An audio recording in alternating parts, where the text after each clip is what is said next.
Hi everybody and welcome back to Getting There the podcast, where we dive deep into stories of resilience, transformation and purpose. Today we have a guest whose journey is nothing short of extraordinary. Sosa's story is one of the most unimaginable hardships, physically and emotionally abused by his stepmother, placed into care at the tender age of 8, and later exploited by gangs.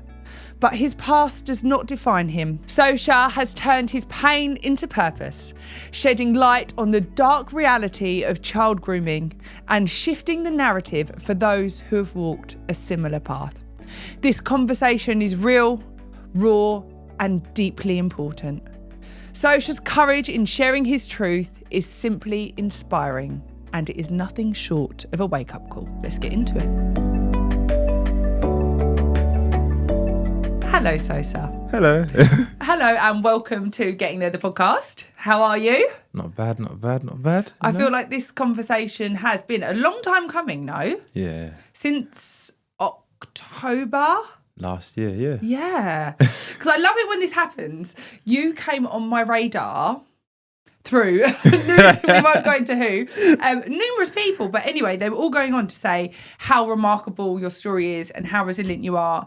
And you are a prime example of somebody that's had really horrible stuff happen to them, who's been vulnerable and exploited, and who has gone around to transform not only their lives, but of children younger than them and the communities they work in. And for me, that is like the epitome of this show, is like that people that can change their lives around, and not only do that, to go back and give back. Yeah. And it seems like that is the basis of your story. Yeah. But for people the people listening who don't know much about you, should we start with how you ended up in the UK, a little bit about your family dynamics? Yeah. So originally I was born in Nigeria, and my mum left at the age of 2. So I didn't really know my mum, and I don't know what happened to my mum. So straight away I probably felt, that's my probably first abandonment issue, where I didn't know, obviously, the outcome of my mum.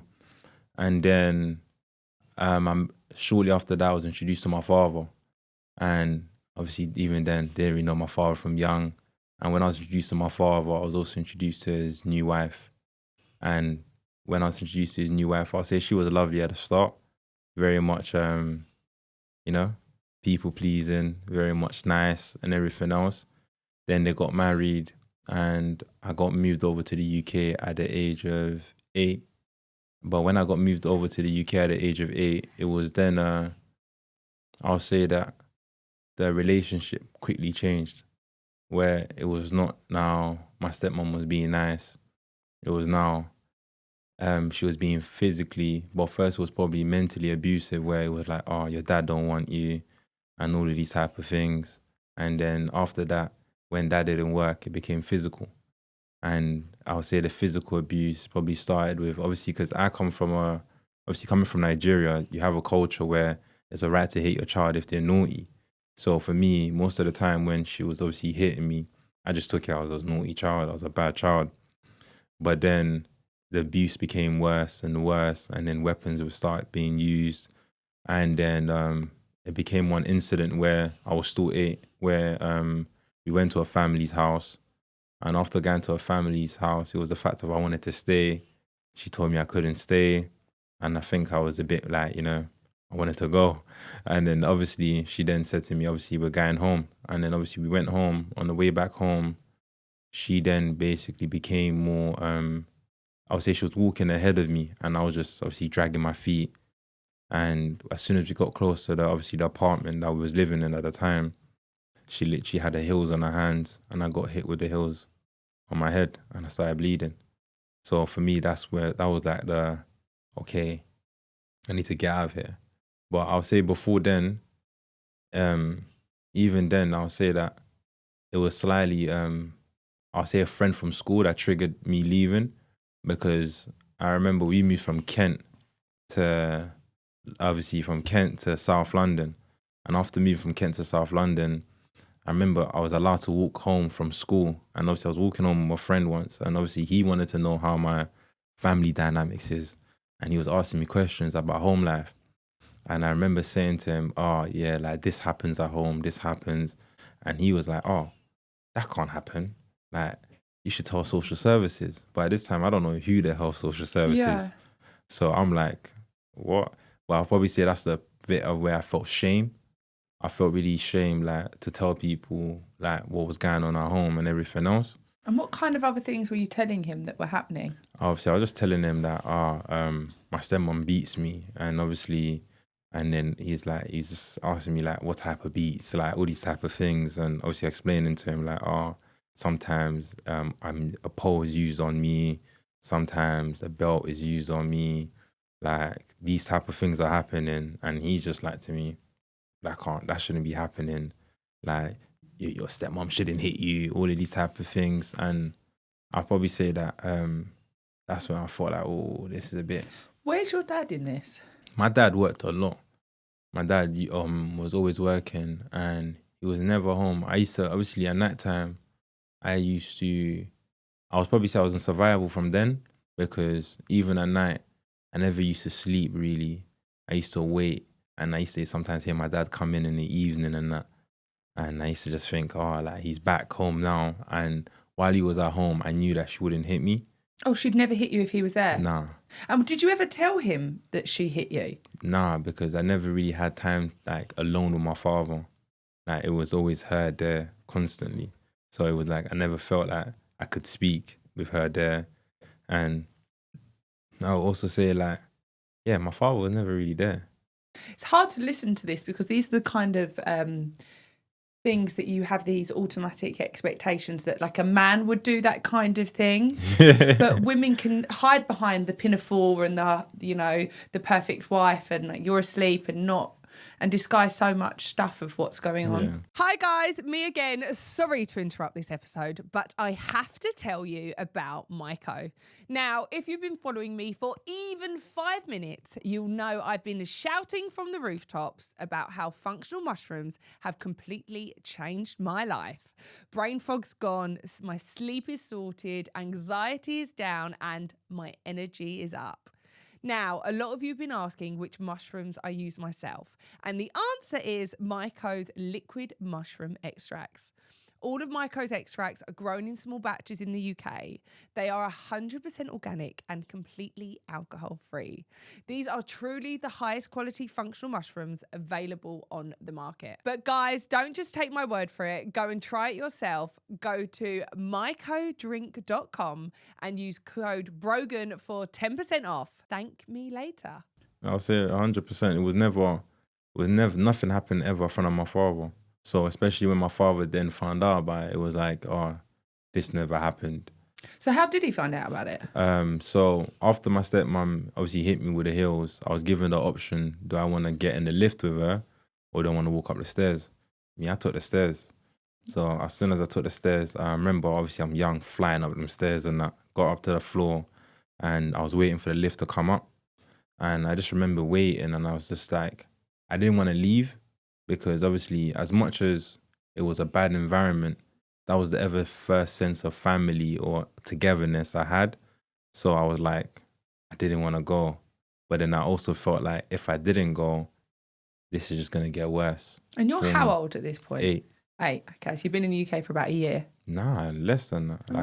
Probably, I'll say less than 9 months. So it really sped up the abuse the minute you got here? Yeah. I'll say in the first couple of weeks, was very abusive, like very words and that, oh, your dad don't want you, your dad didn't like your mum, all of these type of things. And obviously me, I didn't even know who my mum was, like literally. Did you ever say anything back to her or? Nah, I was very much like, for me, this was the ever first sense of mother I had. So for me, it was like, even though she was abusive, I was very much like, I took it as it was my fault. Majority of the time, I just took it was my fault that this was happening. I never looked at it as, oh, she's being abusive or anything else. I'll say that when my head obviously started bleeding, that's when I thought, yeah, maybe I should leave and go find out what this boy was talking about before. So, I'll say I ran away. I got on a bus, hoping to go back to that family member's house that I wanted to stay at. Yeah. But I got lost. And in that process of being lost, I got off the bus at the last stop, asking people where to go and everything else. And then they then called the police. And then obviously the police then got involved. And when the police got involved, it then became a fact of obviously social services got involved. And I was put into respite care straight away. And I even said then at first, it was like very much, I remember like, this may or may not have happened. That's what police were coming, even though that I had blood dripping down my head and everything else. And I would say that that's when I lost my dad again. What do you mean by that? I would say for me, because I never really knew my dad. And even until, because obviously my dad passed away like when I was like 15. So for me, it was like, I lost my dad before he passed away. So it was always like, from that day, I felt like I lost my dad. Like literally, no matter whatever it was, even though my dad was still somewhat Alive. present and alive, to me, he wasn't. You lost your dad because he chose her side? Yeah. So... So what happens next then? Do they let you go back home? Or? No. I was put into, obviously, shortly, I'll probably say a couple of years after, my stepmom was found guilty for abuse. And after she was found guilty for abuse, our social service was also given full custody. And I was also put in permanent with my permanent carer. So, did your dad not try to have you then? My dad tried to, I'll say he tried to, because obviously his wife was being obviously charged and everything. So most of the time when I did see my dad, it was mainly the fact of, try to drop the charges. Can you drop the charges? Like, if you come back, I'll protect you. But for me, I never really believed that, because obviously it was like, how are you going to protect me when you're not there? So I never really took it in, and I just literally, like, I was just happy to see my dad. Did she go to prison? Nah, she went on the run after. Was she due to go to prison then? She was due to go to prison. For how long? She was sentenced 4 years. So she was sentenced 4 years, but before she was actually sentenced, she went on a run. With your dad? I can say with my dad. Yeah. Obviously, my dad will always say no involvement, but 100% with my dad. Because I have 2 little brothers now. So 100% with my dad. I wonder if she's as abusive to them. Probably not. Because for her, it was more, I would say the abuse was more in the fact of like, she blamed me for them not having children. Because she thought that as much as, because I'm in a household, it stops them from having children. You know, like, I feel like it's that whole African, like, you know. mindset. Yeah. Because they don't have step families there? They do, but I would say it's because they believe that, it's like I'm a curse or something because I'm there. Like voodoo-y stuff. Yeah, like I'm there. It means that they can't have children because obviously as soon as I left, that for her, it's like, you see, I told, like, and especially for my dad, like, it was like, you see, I told you, like, they had two children after. Did she ever use those words to you, like, you know, you're the curse for us or anything? Or yeah, she said to me that, I'm stopping them from having children. Before, the sooner I leave. It was very much, it's like, I already knew I wasn't wanted in the house. Like, as much as it didn't come from my dad, but obviously by my stepmom, I already knew I wasn't wanted. So for me, it was like, from then, I already felt like, you know, not belonging in places and everything else. And then I'll say that after that whole situation, for my dad, he tried to protect her rather than me. And I would say that slightly I grew a bit of resentment towards my father growing up. Yeah, because like, your parents are meant to be the ones to protect you. Yeah. Well, and also in growing up, I'll say growing up, having that resentment towards my dad, it was very much of like, if you don't respect your parents or all these type of things, it's hard for you to respect the world and for you to look at the world in any other way, because for you, it's like you already grew up not feeling wanted or belong or having any type of belonging. Did you feel like the world was against you? From young, I did. From young, I did. I felt like there was a lot of obstacles and barriers for me from quite a young age, where for me, I didn't understand why or really like, it just made me angry. It really made me angry because obviously, even in school, when I was living with my parents, I tried to make sure I had the top grades. Like even when I'm reading my social services file as an adult, it says that like literally well behaved at school, and then you can see how slowly that brought down because it was like I tried to make sure that this woman loved me as best as possible. I just wanted to be loved, especially by the people that I classed as obviously family. So, but then that never really happened. And then when I was put into care and I was put with my obviously full-time carer. So that means that you were meant to stay with them until you were 18? Technically. Okay. Yeah, technically. I meant to. I won't ruin the next bit of the story, but yeah. So the whole idea is that then you go into long-term care. Yeah, I'm a long-term placement now. Yeah. And in being a long-term placement, I'll say that my foster carer was lovely. Like she was lovely. She was also a new carer. So for her, it was like, this was all new to her. So I felt like they slightly put her in the deep end because obviously for her being a new carer and everything else, and especially the amount of trauma I've already experienced before even coming into her care, she weren't ready to deal with it. And did she just have you? Yeah, she had a son. Her own son? She had her own son, and then there was me. And were you quite angry? Like, so I'm just imagining, like, let's bring it back to the day that you started the long-term foster care. You walking through that door, and I think then they used to even put your belongings in bin bags. Me, I didn't have no belongings. I didn't really have belongings because obviously I'm new in care, most of my clothes and everything else. My father was very difficult with social services because for him, he blamed social services for taking me away, but not understanding that his wife was obviously abusing. Yeah, it was very dangerous to me. But what kind of child are you like at this point? Are you angry? Are you withdrawn? Are you introvert? I would say I was people pleasing. I was very much people pleasing. Very much like I wanted to be loved by everyone around me. So for me, it was like I tried to do my best to fit in. And even then, it was like, because I didn't want to get in trouble, I tried to, even when like there's certain things that happen that will get me in trouble, I tried to like, it's not me, because I didn't want to be in trouble as best. I just wanted everyone to care for me and everything else. So at this time, I would say that being in that new family, it was like, I wanted them to love me. And were you excited about the prospect of care then, having like a long-term home? I didn't understand it. Like literally, I didn't understand it. I would say that I was like 9. So I didn't really understand, like, when, obviously, because I was in respite care. So that's like a short-term placement. And even being in that short-term placement, I remember calling this lady my grandma. Like, I remember calling her grandma. And for me, it was like, she was lovely. But then obviously leaving her already gave me, and then going to another carer, even though they said to me that this is going to be a long-term placement, it slightly gave me that thing in my head that things can end shortly.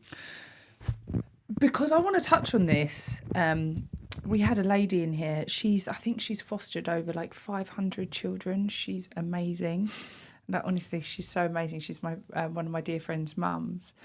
But people don't understand that the journey into long-term care involves going to loads of other carers first. And if you've not had this idea of safety, and like you say, you thought that was going to be, it's not, you almost diminish the idea that there's ever going to be safety, that you think everything's going to be taken from you. 100%. So it's like, and also it's like, no one really explains to you why certain things happen. So it's like very much you end up making up whatever you're making up in your head. Like, this is why it happened. And obviously, like I said, it was at that point, at that time, I just wanted to stay rather than move around. So being in that new care with that new carer, I hope that it didn't go bad. That was my main thing. I didn't want it to go bad. So I'll say, I didn't want it to go bad. Yeah. And then what happens next then when you get your long-term placement? Was her name Abigail? Who, my carer? Nah. Makes me think that. Are we allowed to use her name? No. Oh, no. So, but the long-term carer, who's lovely, has bitten off way more than she can chew. Yeah. How does that end up going wrong? I would say that for her, she tried her best, and also she did ask for help with the placement too. Like, she tried to ask for respite, because obviously for her it was like trying to understand certain things about me, my behavior and everything else. Because I'll definitely say from young, I didn't really, it's like, I didn't really know how to speak.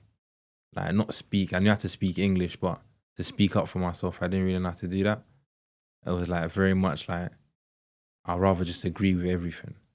Like, But that doesn't, from her point of view, you sound like a well-behaved child that says yes and wants to be loved. yeah, but also, it was also a point where like, there's certain things that were happening within school too, where it's like, I went from being very well behaved in school to now going into school and anyone that talks, I'm literally trying to bang them in the face. Like, so that very much. And when she's asking me like what happened and everything else, I'm just like to her, I didn't do anything. And that's how I'm leaving it. I didn't do anything. I didn't do anything. I didn't do anything. Just shut down. Yeah. So for her, it's like she thought counselling, she thought all of these type of things might have been needed. I remember firing my cams worker, like from young, like I think I was like 12 when I fired my cams worker. Like literally, because the lady just kept on asking me the same question. Like, how are you? Every single time I come to her, she's like, how's your week been and everything. I'm thinking, this does not help me. You're just annoying me. Like literally every single time I just felt annoyed, like going there. So I just like end up, I don't want to go. Yeah. But so going into that carer, I'll say that she tried her best, tried to get a lot of support around for me. But obviously with foster care, they do a background check on everyone, but they don't do a background check on the other kids. So they do a background check on all the adults, but not the kids. And because they've done a background check around all the adults, so her wider family, it was like very much the wider family are okay. But then when we come to the kids now, her nephew was actively involved in gang culture. So her son was very much, I'll say her son, my foster care son was lovely, played basketball, very in school, very into a drama and all of these type of arts type of thing. But he didn't have time for me or to build a relationship for me. So I never really knew. We lived in the same house, but I didn't know who it was. Yeah. But her nephew now had time for me. Loads of time for me. And I wouldn't say at that point he was trying to groom me or anything else. It was just the fact of like, he understood that I had problems fitting in. I had problems with like understanding other kids and everything else. So he tried to help me look like them, help me talk like them, tried to help me with a lot of things. So for me, like he slightly became sort of like my role model. And you're still about 8 now? Nah, 9? I'm like 9. Yeah, 9. And he's how old? He's like 16, 17. Oh, God. So I'm a bit like, what 16-year-old's got time to knock about with a 9-year-old? Yeah. Unless you want something from them. Nah, I'll say at that time, he just looked at me as family. Like, Yeah? I was definitely say he looked at me as family. Like, he proper, like, every time, like, I had, like, he just wanted to just care for me. Like, literally, all tracksuits that he had, here it is. Even buying me new tracksuits. Trainers that fit me, here it is. Sometimes buying me new trainers. So it was like, for me, I really thought like, right, this person was there for me. But then shortly, I'll say that a couple of years after building a strong relationship with this person, he disappeared. And no one really explained, like, this is another problem with it. Like, no one really explained a lot of things to me. So him disappearing, no one explained what happened to him. So obviously now I can say he went to prison. But at that time, it was like, we don't speak about him. And not speaking about him slightly left that hole and that gap, like, again, feeling abandoned. And in feeling abandoned, and obviously, I'll say even at that point, I used to try to call my foster carer mum. Yeah. And obviously, for her, she felt uncomfortable with that. And she had to have a conversation with me once where the conversation went as she told me that I couldn't call her mum because obviously she don't want to replace my mum. And obviously, understand. Obviously, now as an adult, I understand it. Yeah. But as a child, I just took it as rejection. You're just like another person who doesn't want to be my mum. Yeah, I just took it as rejection. So in that point taken... Yeah, and in your head, you've never really had a mum, so you're not replacing anyone. Yeah. So it was like, I just took it as it's rejection. just confusing, isn't it? Like, that time was just like, yeah, I don't know what, like, I just thought, yeah, like, this is not, like, they don't want me. So it was like very much then him going missing. It was like this family dynamic is slightly broken already. And then I'll say my life probably changed that year 6. So year 6 when you're the oldest child in the year, and then year 7 when you're going into year 7 being the youngest child in the year. That's when my life probably changed a lot, where it was like I would say that I was given autonomy. I was given a choice. Like, do you want to go to the play center, which I've been going every summer, Yeah. or do you want to go to the park? And obviously, I'm a May baby. I'm Taurus. So because I'm obviously, my birthday is obviously before summer, and I was given a BMX bike. And, By your foster carer? Yeah, I was given a BMX bike. So being given the BMX bike, it was like I wanted as much chance to ride this bike, and obviously just... Who's giving you the option to go to the park? Or my foster carer. Okay. So my foster carer gave me that choice of like, I can go obviously to the play center, which I've been going for the last couple of years, or I'm allowed to go to the park now. So I'm given a choice, and obviously, you know, that growth and everything else. So I was like, yeah, I'm down. Let's go. I want to go to the park. So majority of the summer I spent my time in the park.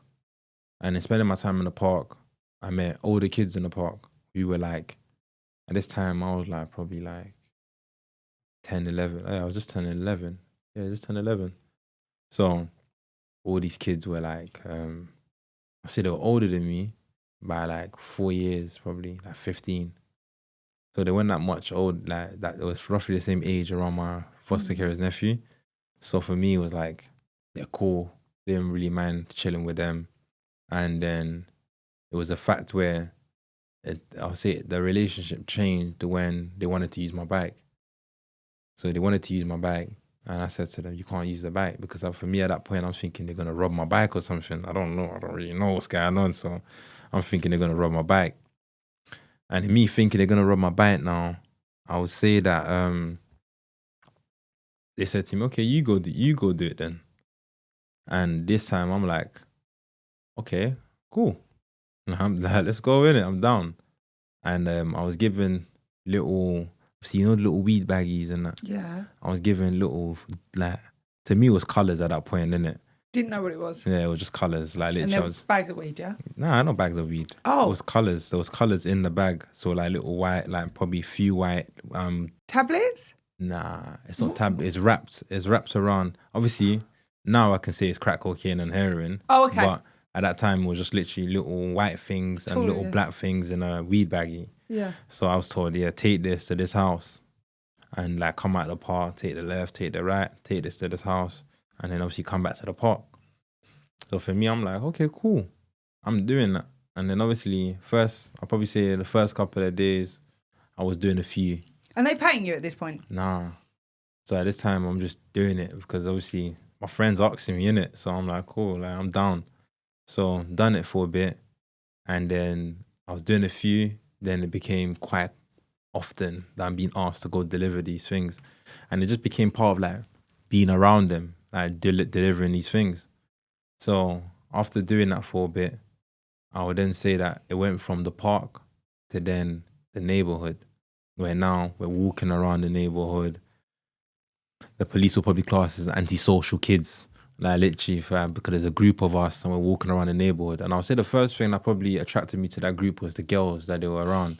Because obviously at that time, I'm young and I'm thinking, oh, you know, girls' intention, I'm very happy with that, you know what I'm saying? Like, so being like that, I would then say that after that, getting to the neighborhood, I was introduced to their elders. And when I was introduced to their elders, then it was then the fact where their elders now are telling me, okay, cool, like, do you want to go away for a week? And for me at that time, it's like, I can't go missing. Like, my foster carer is going to be upset, all of these type of things. So even though, like, the relationship broke down at home, I still had respect, where I just felt like it didn't make sense, like, going away for a week. And obviously, what am I going to say to her and everything else? So they come with an alternative, like, go away for a day. It's the same thing. You're going to be with your friends, chilling with your friends. You leave in the morning, and we'll bring you back in the evening. And I'm thinking, okay, I get to go away on a trip with my friends, and I'm very much happy with that. Like, going away with my friends. And then I was taken the next day with my friends in a car. Like, there was 3 of us and 4 elders in a car. And these lot were like, probably like in their 1920s. I'm trying to say, they were a lot older. So obviously they could drive. So they were a lot older. So taken away with three other young people. Like, no, I was the third young person. So taken away on the way back out to Kent. Obviously, at that time, I didn't know what's all the way. Obviously, we were going to Kent. So being taken away now, I would say that it was like my friends were all dropped off before the last location where I was the only child in the car with these elders. And being the only child in the car with the elders now, I'm more thinking now like, okay, what happened to my friends and what's going on? And then I was taken into a drug user's house. And taken into the drug user's house. Yeah. What do you mean? Addict. Yeah, so just okay, but like they're on like what? Crack cocaine and heroin. Crack cocaine. So I just want to bring it back for people who haven't experienced this kind of thing, because I'm just thinking about something that's in a film. The bloke opens the door, obviously high weight. Could you sense it? Did he seem abnormal? No, I wouldn't even say it was a bloke. It was the first house I went to was a woman's house. Like when we first got there. Then after that was a guy's house. But was it like dirty? No, the first woman was like quite young. And she was off her head or not? I don't know. Like, I was young. I don't know who, like how. At that point, I probably say I don't know how it looked like. I just probably thought like she was quite young. Yeah, and in your head, you're going there to sit in the house for a day. No, in my head, I was meant to be with my friends. So yeah. So, but now they've all been dropped off. I'm like, I don't know what's going on, and I'm just hoping I go home. Like literally, that's what I was thinking. I'm hoping I go home. But first it was a woman's house. Then after being there with a woman, then it was like they took me to another house. And then that's when I'll probably say that was more of a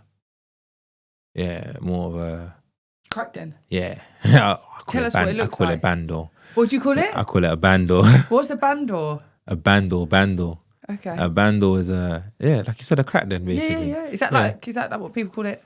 Yeah. That's okay. What we so call we it. went to you went to a bando crack den. Yeah. Well, I would say at that point it was like quite like no flooring, dirty, like literally probably like ashtray everywhere. Like it just looked like, to me, looks dirty. Like it just looked like a dirty environment. But even at that point, it was like I'm with these elders. Like to me, it's like they're my friends, people, innit? So and you trusted them? I'll say slightly. I did trust them slightly because I thought to myself like they were from my friends, innit? Like literally, and I've been around these people for quite a couple of weeks now. So I'm thinking it's like it's okay. So being with these people, I didn't really look at it as an issue first. I'll say till when I was introduced to banking, and banking is when you put something inside of you. So you put the drugs inside of you. Up your ass. Yeah. Yeah. Wow. Just want to be clear for everyone that's listening. Yeah. What was the first one you had to do? It was in this house. That's when they told you about banking. Yeah. And you're like, what? And it was a fact where one of them demonstrated what banking was. So they said to me that, obviously make sure that the gear, the food is okay. You gotta make sure, like, obviously you bank it. And obviously at that point I didn't know what the whole banking was. Yeah. So when they told me that, I was like, and then they showed me where it was. And then it was a fact of I then needed to do it in front of them so that they know I could bank. Right, listen, quickly, while we're on this then, is this not quite dangerous in case it opens up? I have had that happen to me before. Okay, too. What happened? Surely, can't you die? I didn't die. No, I obviously not. I didn't die. But it obviously goes in your system, and then you're obviously at that point. I remember I was arrested when that happened, and I was made to go into a AA group, like an AA group of bare addicts in the room. So the police made me go to that. Okay, and but you didn't have any like physical side effects. I was ill. To the hospital, yeah. I was ill, but to them, I'm just a drug addict. Yeah. To the police at that point, I'm just a drug addict. But why are you banking it if you're sitting in the house? Obviously, At that point, I didn't really understand, but Okay. now it's more of a fact of like in case the police raided the house or something happened, and obviously, They no, couldn't get it. and yeah, that's the main thing. Okay, so they teach you how to bank it. Yeah. After they taught me how to bank, then it was a fact of the oldest told me it'll be back in a bit, Yeah. and they explained to me like literally that this is light and this is dark, and if the person comes for this amount light and this amount dark, then you then obviously give it to him and he's gonna come back with cash. So to me, it's like a magic trick. Yeah. Simple. Now the person's gonna go away, come back, money comes. Like literally. Yeah. So for me, I'm like, okay, cool. Like, all right. I got this. Like literally sat there and all day this person kept on coming, kept on going, kept on coming back, kept on going. All day in and out, in and out, in and out. And I waited. I literally waited for these people to come in the evening. And I'm thinking, as soon as I get back to London, like I always get back to home, I'm not talking to these people again. Like I've never seen them again. I thought nightmare will be over. But evenings come, no one came. Like these elders haven't come. And I kept on calling them. No one answered. Then the next day come, still calling these elders. No one's answered. But the addict kept on coming, kept on coming, kept on coming. So more money, more money, more money. Then the third day came, still no one's come. But in the evening now, I heard a knock on the door. And hearing a knock on the door now, it's like the addict's gone to open the door because I was told I can't leave the house till they come. So I'm thinking that they're back and I get to leave now. And oh, happy days. But usually when you hear a knock on the door, you hear people exchanging words and everything. I didn't hear nothing. So to me, it was all silent. And obviously this time I was still 11. And then I've walked towards the door. So towards the hallway where the door, obviously the entrance is. And I saw the addict being escorted with a shotgun being pointed at him. And shortly after that, the shotgun was now being pointed at me. And I was escorted back to being sat down on a couch. And I'll say the other people in the house, obviously the other people that came with a person with a shotgun, they all had weapons too. So it was a fact where they're searching the house, looking in different rooms and everything else. And I would say that at that point I thought I was gonna die. Like my head at that point was like, why didn't I go to the leisure centre? Like that was always in my head. Like why didn't I just go to the play centre that I was offered to go? Like, and then but this person with a shotgun being pointed at me, he just kept on staring at me, like proper like eye to eye contact, staring at me, and then he's taken off his bandana because at this time, obviously now we're in the age of balaclavas, but back then it was bandanas. So he took down his bandana, and when he took down his bandana, I realized it was my foster carer's nephew friends. Yeah. And he's looking at me like, what are you doing here? And obviously I come from a code where you're not allowed to snitch, you know? But at this time I was snitching. Like, I was 11. Yeah, of course, yeah. I didn't know what the hell was going on. So I'm snitching. I'm telling them, yo, like, they put me in a car, don't know, I'm meant to go home. This happened, that happened, like, right, a pizza on a Monday, a pizza on a Tuesday, a pizza on a Wednesday. I'm telling them everything that's happened. This guy kept on coming in and out of the house. Like, this has happened, that's happened. I told him everything. And then he just looked at me like, oh, cool, like, we'll take you home. Like, that's it. And even then, coming out of the house, I'll say that it was kind of different because there was like 2-3 cars. So they came really like, there was a lot of them. So it was like 2-3 cars. And then one of the cars, I was sat there being taken back to London. And in the car, I had 2 parcels now. I had one parcel wrapped with money and one parcel wrapped with drugs. And I remember, they had just given you, the new people? No, obviously from being in that house. So being in that house for that couple of days, I had the drug parcel and I still had the money parcel. So I asked them, would I do this? They said, give it to me. And one of them said, give me, they first said, keep it. That's what they first said to me, keep it. And I didn't know I knew what to do with the money parcel. Like, come on. It's money. He doesn't know what to do with money. Like, but the drug parcel, I didn't know what to do with it because at that moment in time, I didn't even know it was drugs. So I'm like, what do I do with this? And then they were like, one of them just said, you know what, I'll take it. Took the parcel, and then that was it. Taken back home. The police come, obviously, missing report and everything else. Asked me what was I doing. I said to them I was with my friends, because to me I was with my friends. Like, I never looked at it as something crazy at that moment in time, because even though that I had the shotgun being pointed at me, I still looked at it as it went. Even though it was still my foster carer's nephew's friends. I never took it as, oh yeah, this is crazy, Dangerous. crazy, yeah. So But did you tell your foster mother where you'd been? no, at first I didn't, because obviously, like I said, I'm more of a people pleaser and I don't want to be in any type of trouble, because I thought to myself, right, this is I don't know how this would be taken. I also don't want to leave. I also, for any reason, don't want this lady to sit down and now say, oh, he can't stay here. So, started year 7, I was grounded. So I was grounded, and I went allowed my phone. And in being grounded, I started year 7 with no phone, going to school and all these type of things. Shortly after starting year 7, I was given my phone.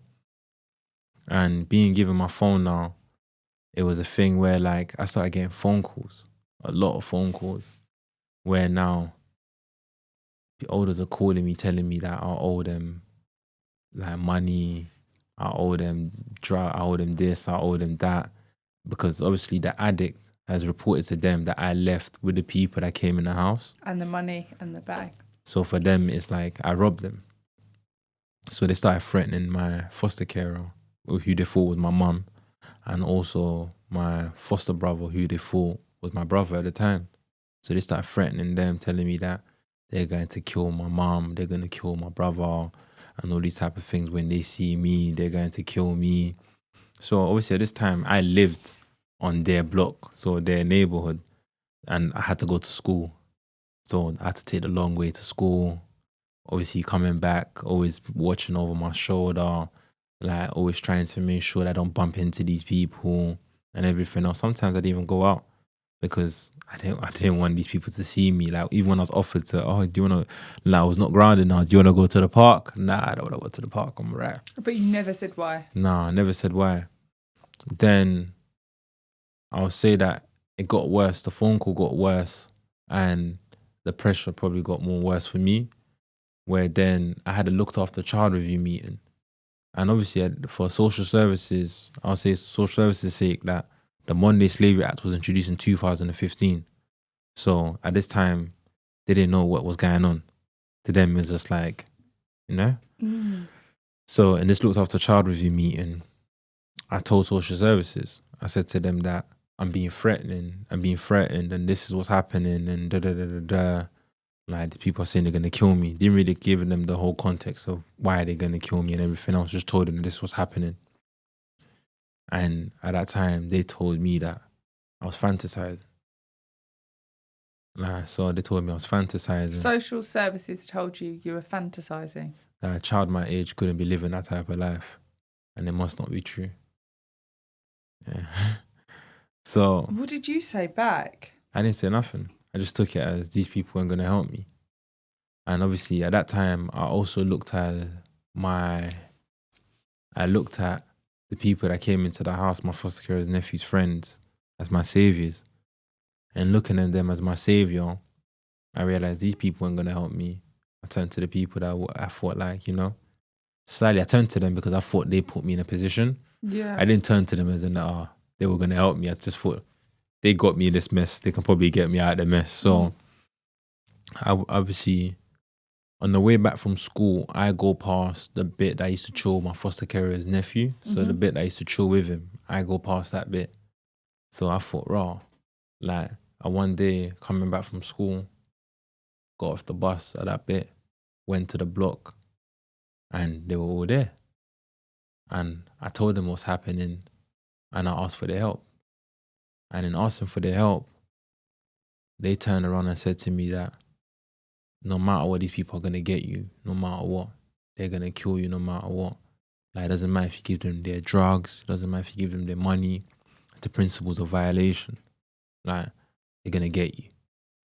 So even at that time, I was still getting the phone calls. So I remember one of the elders answering the phone and basically telling them lot that I'm now with them lot. And in them doing that, that same day I was given a revolver 380 by my foster care nephew's friends. And I was told that he's either literally, it's like literally do or die. And We should take this home. it's literally do or die. Like literally, I was told like literally they're gonna kill you no matter what. And that's it. So I had the revolver and I was told to just look after the revolver. And to obviously protect yourself, but look after the revolver for us. And then shortly after that, I was taught how to strip a firearm. I was taught how to put a firearm together.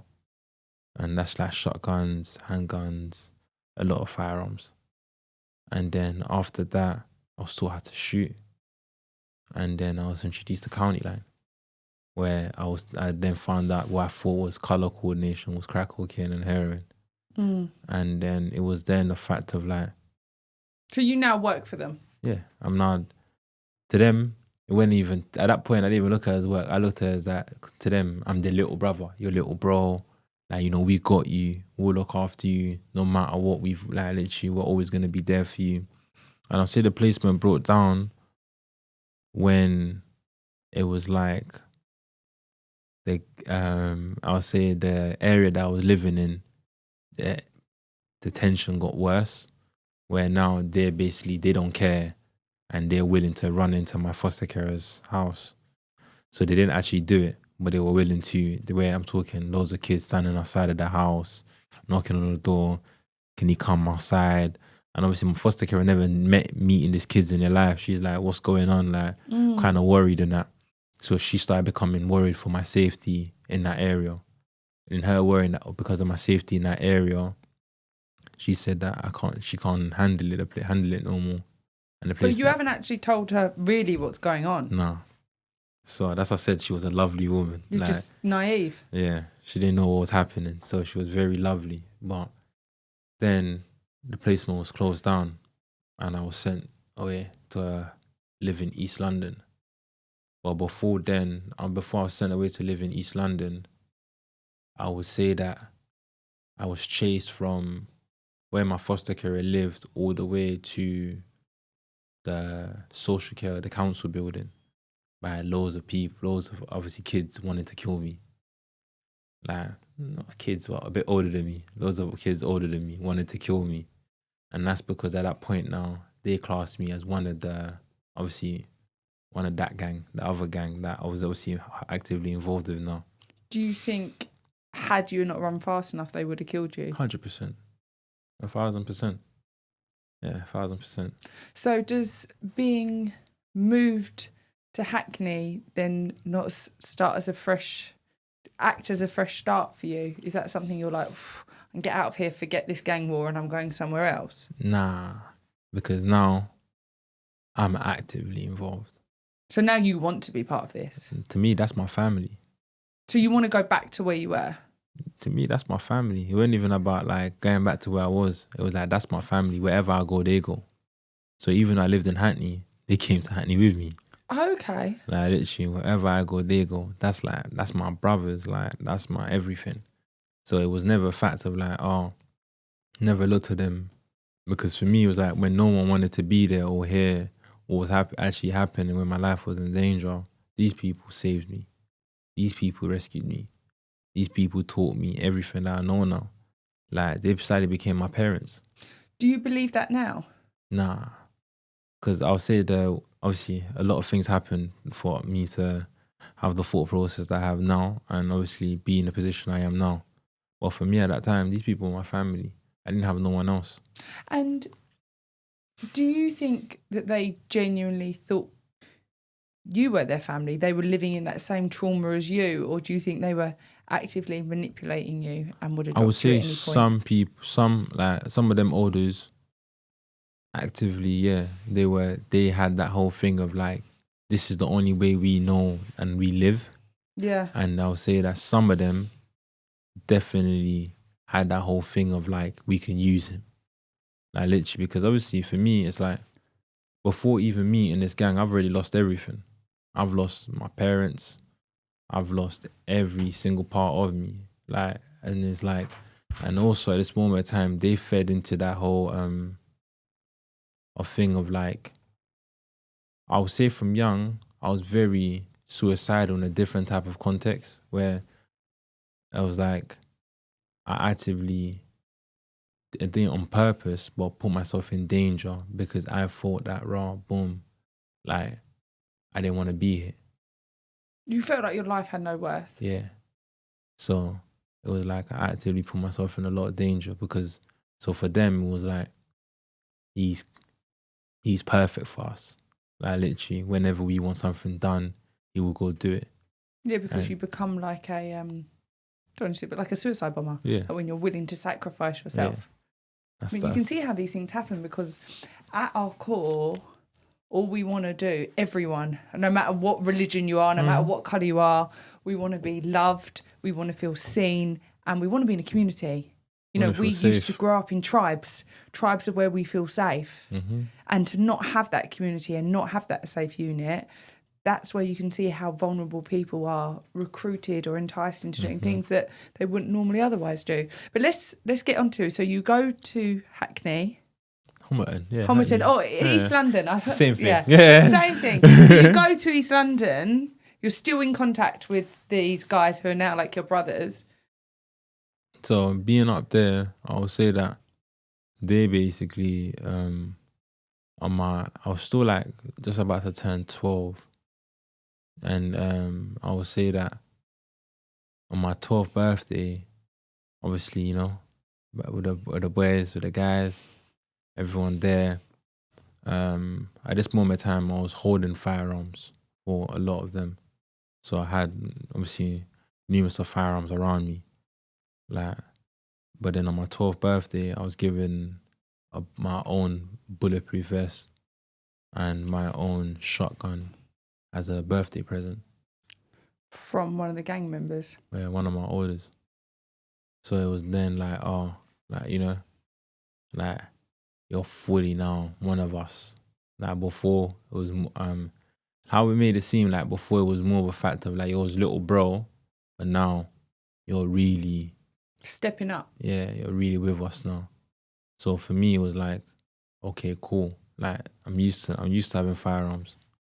And then after that, I never left my house without a bulletproof vest. Literally, never left my house without a bulletproof vest, or never left my house without a shotgun in my backpack. Even to school? Yeah. No one ever see it in school?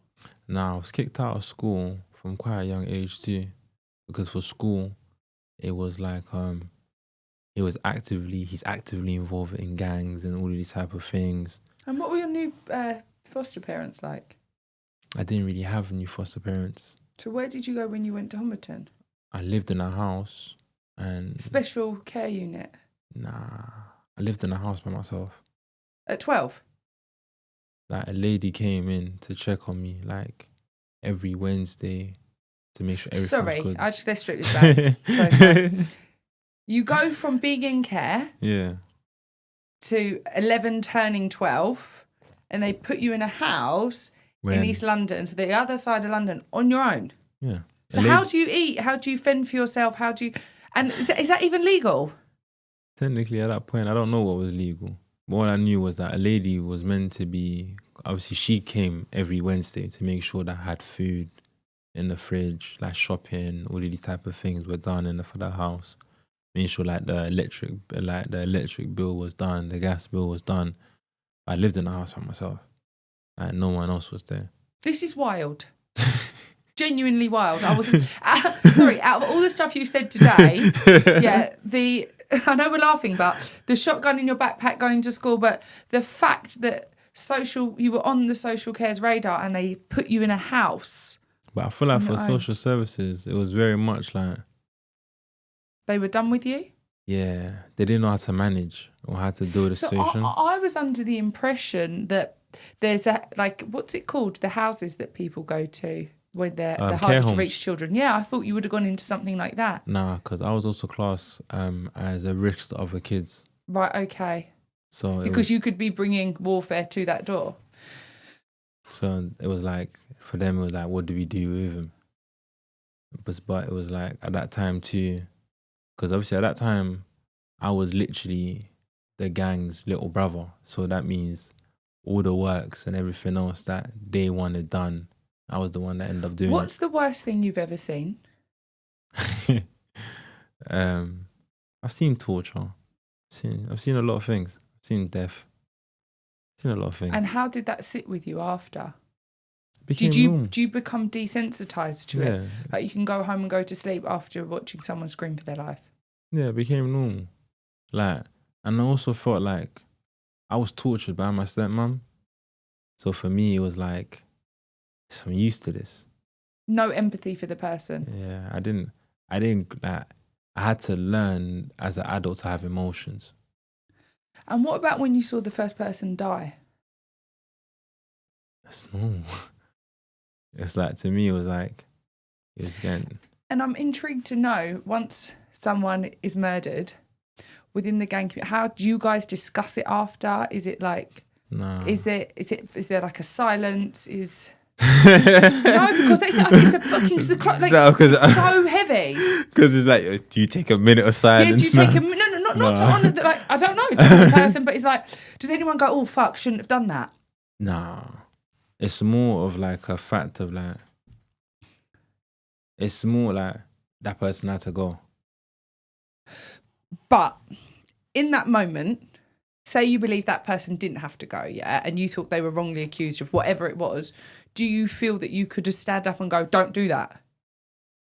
I would say later on, yeah, but as a child, I couldn't really say nothing. It was like literally, it's like you point, I aim, that's it. There was no form of anything, like any illustration of, like you can sit down and say this can happen, that can happen. You don't know what, like literally at the end of the day, you can get in a car with like everyone in that car, but don't know anyone's intention in that car. So you might think that, you know what, you're going to go do a robbery. Well, by the time you leave that robbery, you could be leaving with a murder charge.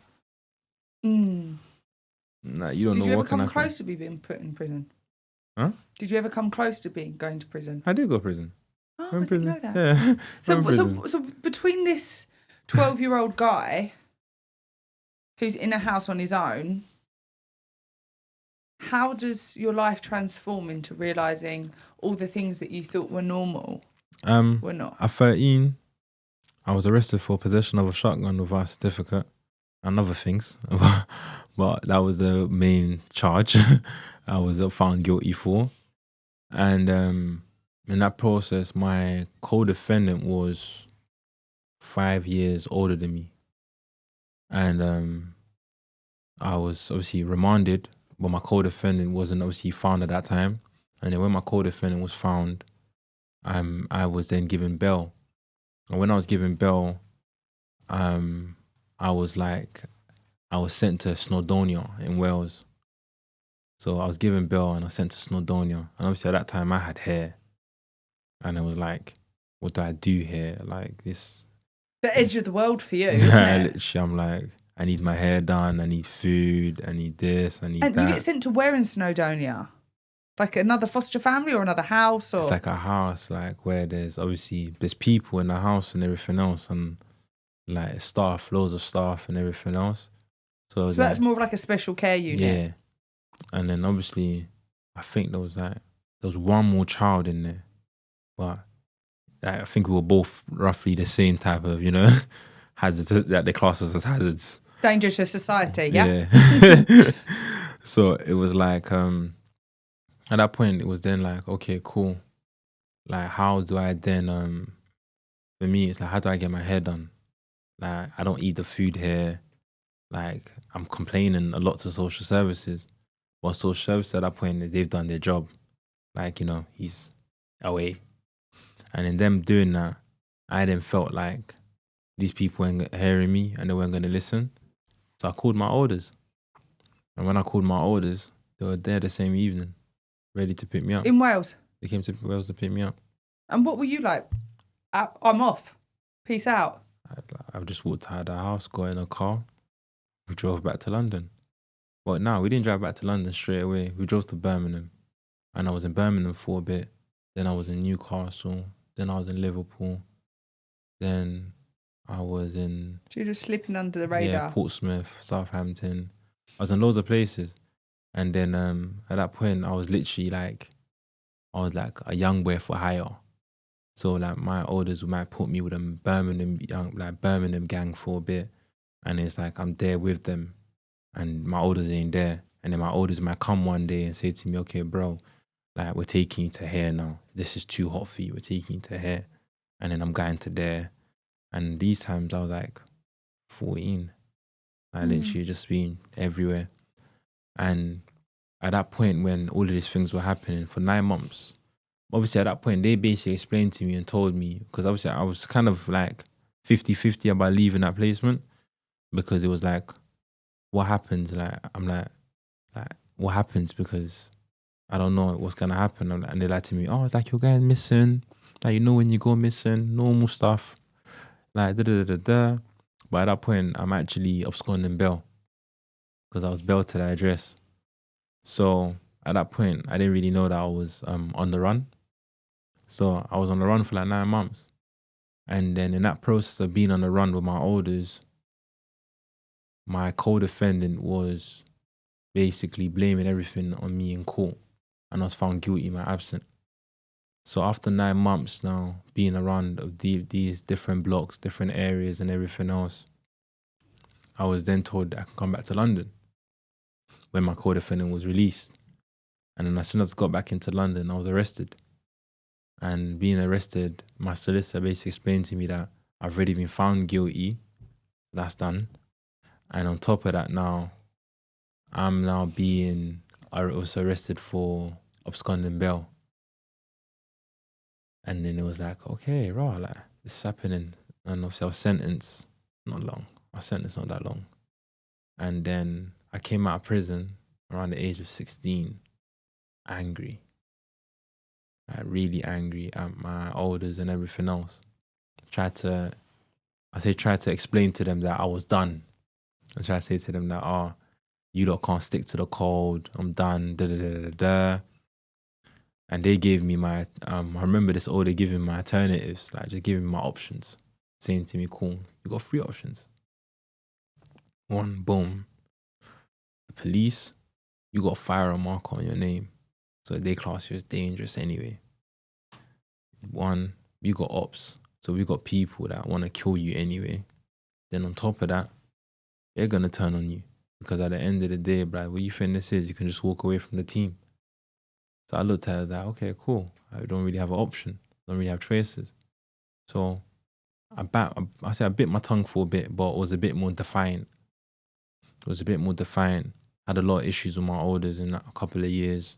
Then at the age of 19, I was given a choice where my elders came once. Obviously,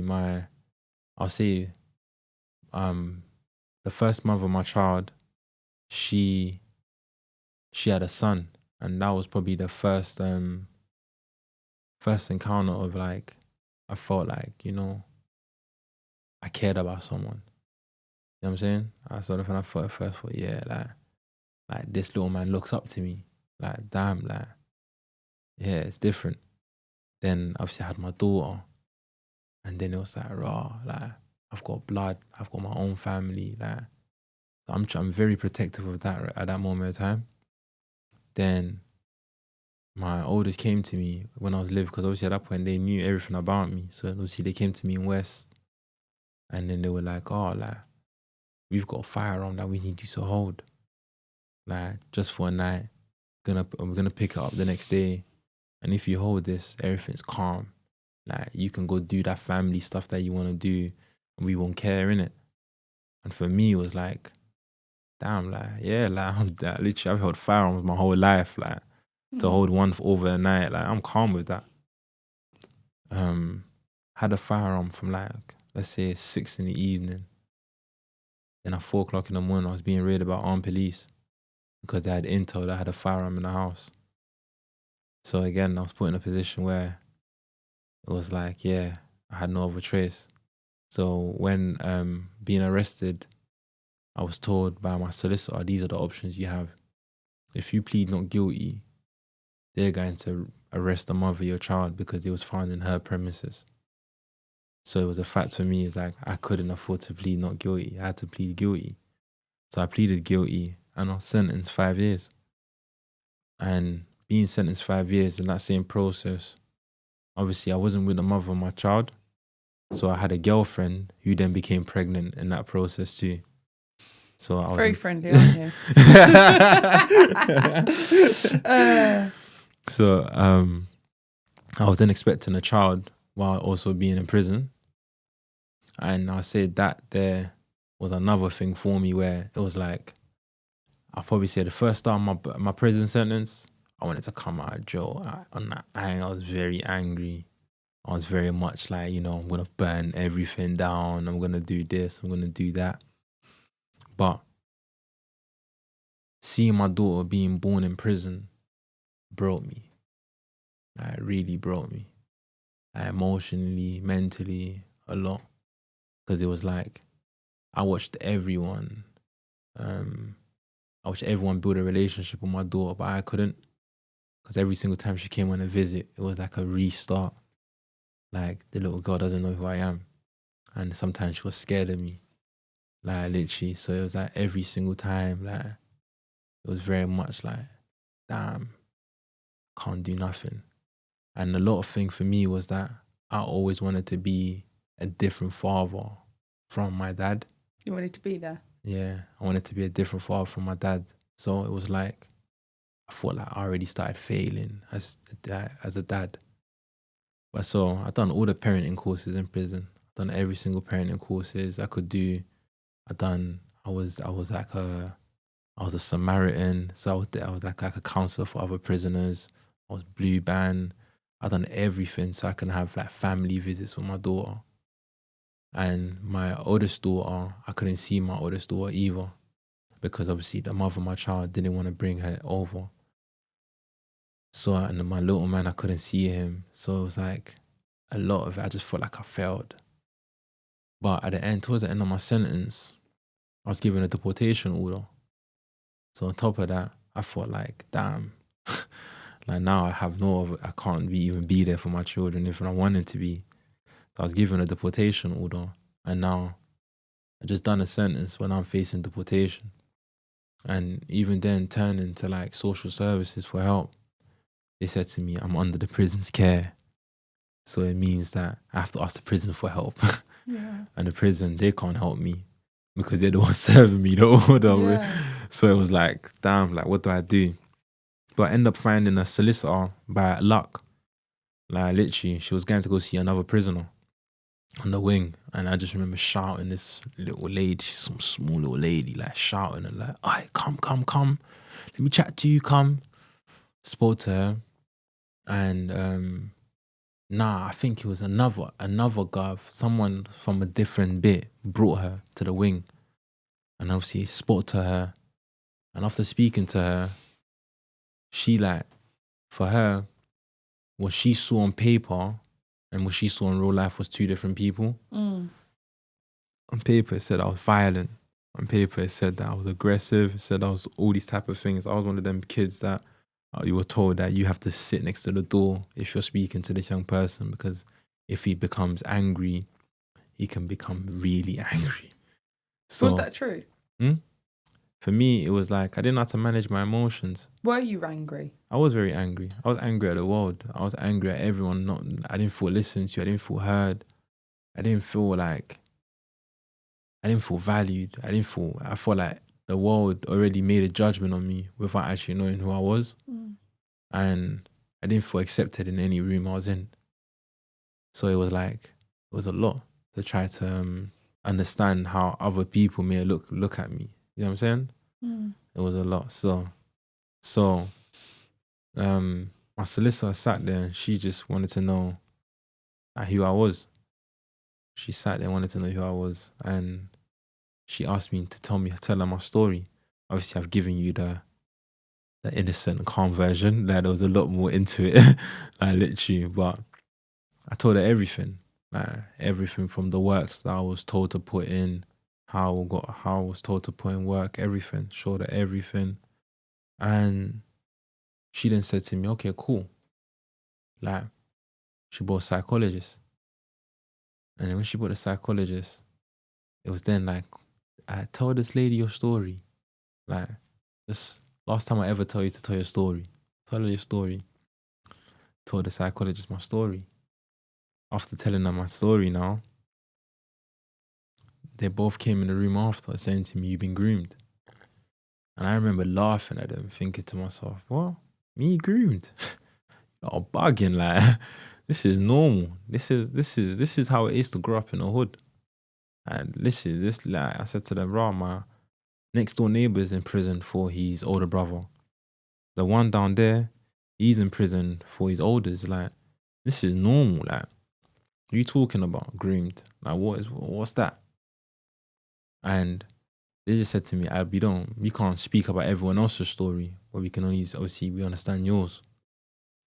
And then they went through the process of going through the NRM, which is the National Referral Mechanism, which identifies people as victims of modern day slavery.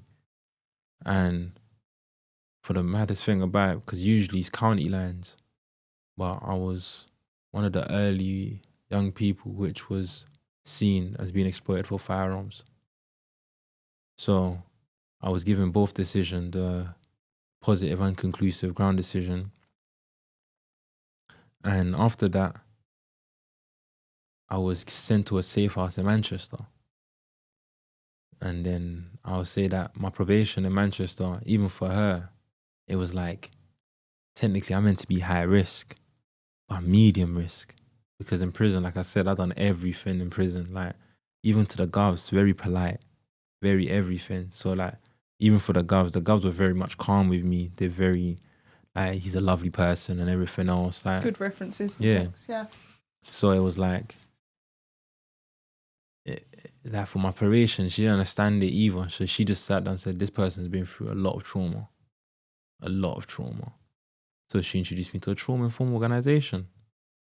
And when she introduced me to a trauma-informed organization, I was one of this, I'll say that my trauma worker, she just started and she had like 8 cohorts and I was one of them. And she was testing her theory and everything else. And I remember this woman coming in there speaking to me about trauma and that. And I thought, yo, bugging out, bro. Like, I give people trauma. Like, literally, fam, I don't have no trauma. I give people trauma. What are you talking about? Is that what you said to her? Yeah. Yeah. Like, literally, like, I'm the one that inflicts trauma on people. Like, what are you talking about? And she's like to me, I'll say she identified a lot of things quite early. Like, your relationship with females is terrible. Like, you can't. Don't trust them. Yeah, you don't trust females. And I'm like, how do you know that then? I'm like, And then she's like, boom. Like, let me help you work on that. And for me, it was like, I said that we started going through deep and understanding things. Like, it took me a long time to trust her and build a relationship with her. But once we did, we just became proper close. And I just asking her questions like, how do I work this out? How do I deal with this? How do I deal with that? So I started learning how to cope day to day and how to understand things day to day without being triggered or without going nuts. Yeah, crazy and that. And in that process of understanding things, I'll say I became a lot calmer. And I then started, I remember once telling her, I think you're grooming me. Because for me, it was like, she was a lovely person, very nice, didn't want nothing back and everything else. And for me, usually, when someone's being nice, they always want something. Yeah. So I remember just telling Could that create a distrust? Because you're being nice, but what does that mean? Yeah. Because I've only ever known someone to be nice to exploit me. So literally, they want something straight away. So you start building up this trust with her. And how do you end up working in the communities with the children? I would say that, so after Manchester, I was sent back to London.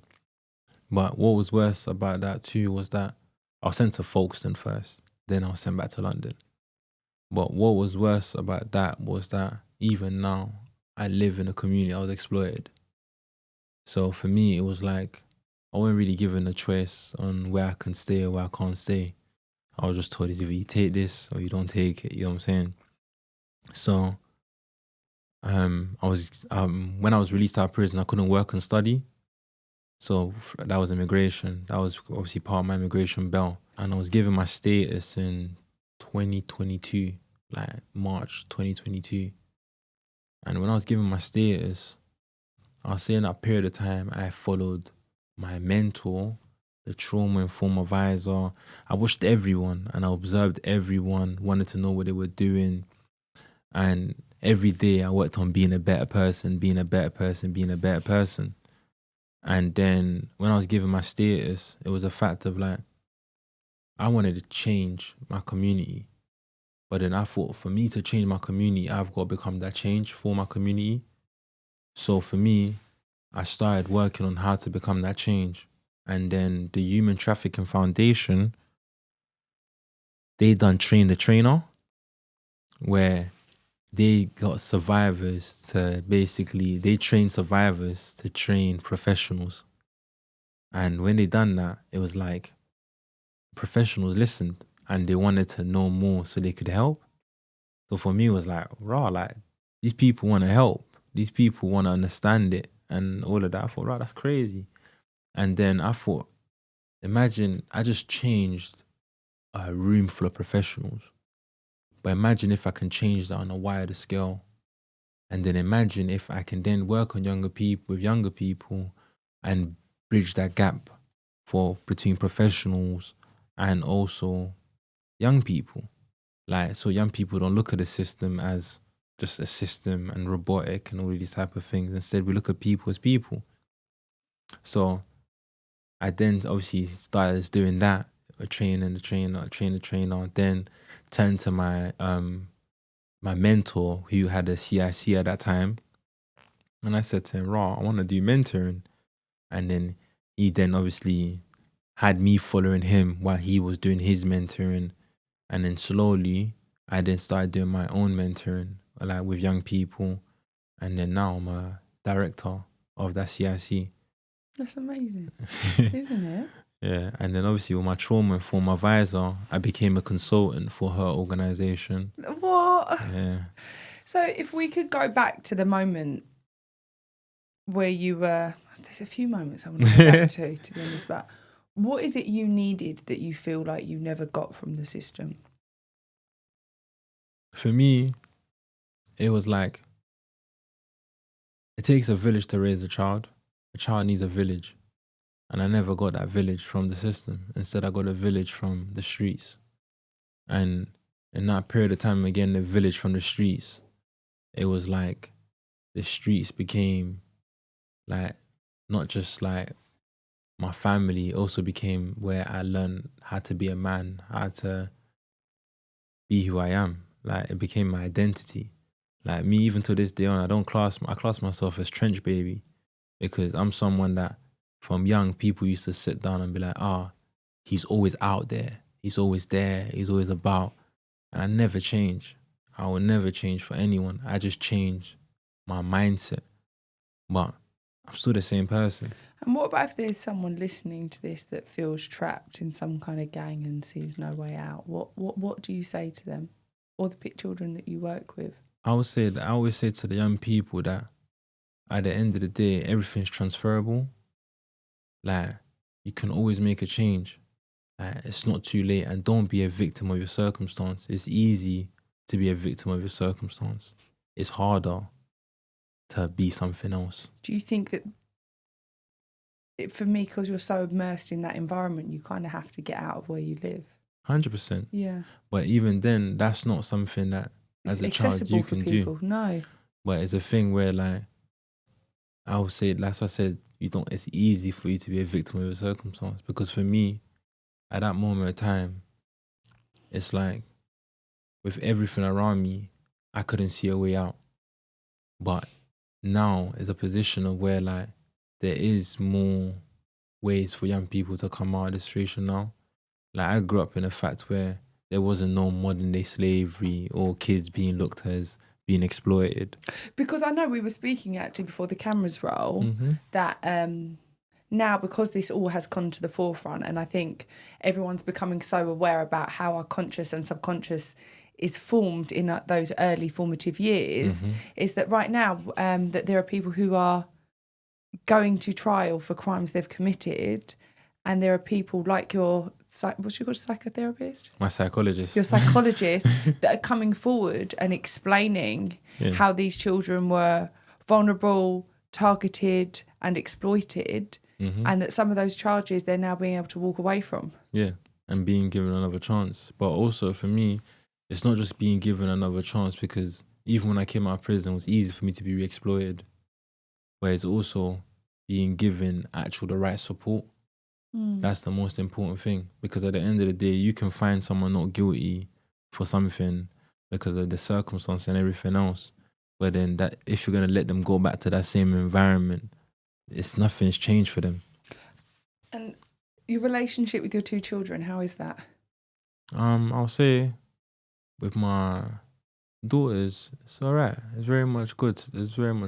Because for me, that's the most important thing to me, is to be a better dad and also give them a different life than I had. And especially even for my little man, I would say that for him, it's to be present for him. So he never falls victim of that situation. Because when you have a look at people that are incarcerated, I think it's something like 87% come from single parent households that's predominantly missing fathers. Yeah. So it has a lot to say about that in male prisons, doesn't it? Like 100%. how important a male figurehead is. And I know we kind of live in this like woke bullshit world where you don't, you can only have one parent and all of this, but I think it is so important to, if it can't be your dad, to have a male presence in your life. 100%. And like you say, you command that respect as well. And it seems like you're being this present to other children that you're working with as well, like being that figure that wasn't always there for them. Because for me, it's like I grew up with my role models were drug dealers, murderers, robbers, and everything else. And obviously to expect me to be anything else, that's kind of mad. Like literally. But if now I can change that perspective for young people, that I did come from the same environment that you guys are currently in, and I did grow up like that. But guess what? When that's not all that we are now. Who's your role model now? Oh, I'll say, you know what? That's hard. I don't really have role models. Maybe it's you. No, but I was watching this thing with Matthew McConaughey. He's like, do you know who my hero is? My future self, myself in 5 years, the thing. And it's like, it's almost a bit like, oh, I can't be my own hero, but why can't we be? As you know, the show is called Getting There, and I feel like we spend our lives trying to chase these destinations that will give us purpose and meaning within our existence. And where is there to you, and what are you striving for? For me, I want to change For me, I don't feel like I'm going to be able to do it in my lifetime, and I pray I do. But for me, I would definitely like to change the criminal justice system, where in a country, let's say if now this is not UK or in America or whatever, if this is in Africa where you arrest a child for firearms, it's classed as a child soldier. A child is looked at as a child. Like, I would like to change the system so the system looks at a child for a child, rather than sit down and adultify that child. It's trying to ruin the child's life before the child even becomes 18. You're not responsible enough to buy cigarettes in the shop. You're not responsible to go clubs. You're not responsible to do all these type of things. But guess what? You're responsible enough to go to prison. How does that make any sense? And who's taking accountability for that child? Then a child having to take accountability in front of a judge. It doesn't make any sense. No. I was sentenced at the age of 13. And then it's like, after being within that environment, that's now my normal. Going to prison was normal to me. I understood going into prison. And then by the time everything else, having firearms, all these type of things became my normal. Like even coming out of prison and not having a bulletproof vest, even to this day on, I live in survival. Like, because it's like, that experience doesn't just leave you. Yeah, at any point, it's like, I might have turned my life around, but does not mean enemies or some elders are not going to sit down and just think, you know what, yeah, we're just going to turn his light off. Like, at the end of the day, I have to constantly make sure that I'm safe. And not only me, my kids are Children. safe. Did you ever find out what happened to your mum? Nah, never. And to me, it's like, that's something that I say it's a hole that I had to learn to live with. Like, literally, and especially losing my dad too was a hole that I had to learn to live with. Did you get to see him before he died? Nah. The last time I saw my dad I was in prison. The last time I saw my dad. And I remember, like, it wasn't even a good encounter. Like, it was just the fact of, like, you know, I'm in prison, innit? And then it's like, yeah. But it's like, for me, I'll say that that's something that, for me, like, I encourage even other kids now, like, bro, build a relationship with your parents. You don't know when you're going to lose them. Like, literally, because for me, it's like, I can't even ask my dad what the relationship with my mum. I can't even ask my dad about my mum. I can't ask anyone about my mum. Like, my kids won't even have grandparents on my side. Well, honestly, I want to thank you so much for your time today. I feel that there are so many eye-opening moments in your life that people have so much to learn from. And I like to think of my community that I've created here is that people are like so open-minded, and to hear to stories like yours and to realise that children are children, you know, and these kind of experiences go on and shape them for the rest of their lives. But if there's anything that you can send us that we can add to the notes and anyone can support you in any way in getting this change through, we would love to. That's amazing. Thank you so much, Sosa. Thank you for having me.